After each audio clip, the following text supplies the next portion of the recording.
మంచికెళ్తే సంకలో సంచి కూడా లేపేసే రోజులు ఇవి. ఏం చేస్తాను చెప్పండి? మీ గొప్పతనం ఎవరు అర్థం చేసుకోవట్లేదు. మీరు అర్థం చేసుకుంటున్నారు కదరా, అది చాలు. ముడి పడుతుంది అనుకున్నాను కానీ ఇలా మెలిగి పడుతుంది అనుకోలేదు గురుగారు. పైగా మైసూరు బజ్జీ గారితో 7 అడుగులు వేయడం ఏంటో డైజెస్ట్ కావట్లేదు. అదేరా లవ్ అంటే, దాన్నే బ్లైండ్ అంటారు.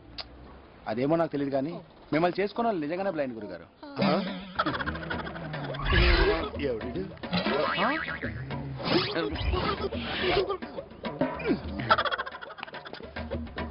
ఎవరైనా మీరు? ఆ లుక్స్ ఏంటి? జూలో జంతువులు చూసినట్టు చూస్తారేంటి? పీటల మీద పెళ్లి ఆగిపోయింది కదా, ఆ మాత్రం ఫ్రస్ట్రేషన్ ఉంటుందిలే.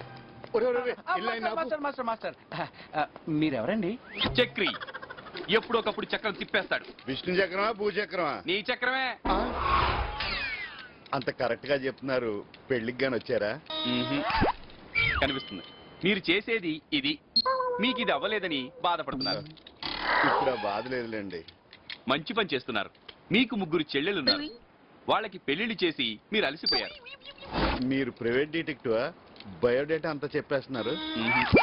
కనిపిస్తుంది. మీకు ఇంకో విషయం చెప్పనా? మీకు అక్కడ ఓ మచ్చ ఉంది. ఏరా? కనిపిస్తుంది. ఇప్పటి వరకు నీకు పెళ్లి అవ్వకపోవడం నీ తప్పు కాదు, నీ అదృష్టం. నీకు పెళ్లి అయి ఉంటే నువ్వు యమ దొంగ యమలోకంలో చూసుండేవాడివి. ఇంక పెళ్లి చేసుకోకూడదని డిసైడ్ అయిపోయాను. అది నీ చేతుల్లో లేదు. నీ పెళ్లి నాకు కనిపిస్తోంది. ఈ నవంబర్ 22న నీ లైఫ్ లోకి ఓ అందమైన అమ్మాయి వస్తుంది.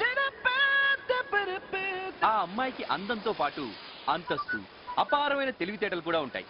ఒక్క ముక్కలో చెప్పాలంటే ఆ అమ్మాయి నీ లైఫ్ లోకి ఎంటర్ అవ్వగానే నీలో నీకే ఓ కొత్త అప్పారావు కనిపిస్తాడు. నీ జీవితమే మారిపోతుంది. మీరు చెప్పేదంతా నిజమేనంటారా? మచ్చ నిజమే కదా. అంటే నన్ను ఏమన్నా ప్రిపేర్ అవ్వమంటారా? మీరు ప్రిపేర్ అయినా అవ్వకపోయినా జరిగేది జరిగి తీరుతుంది.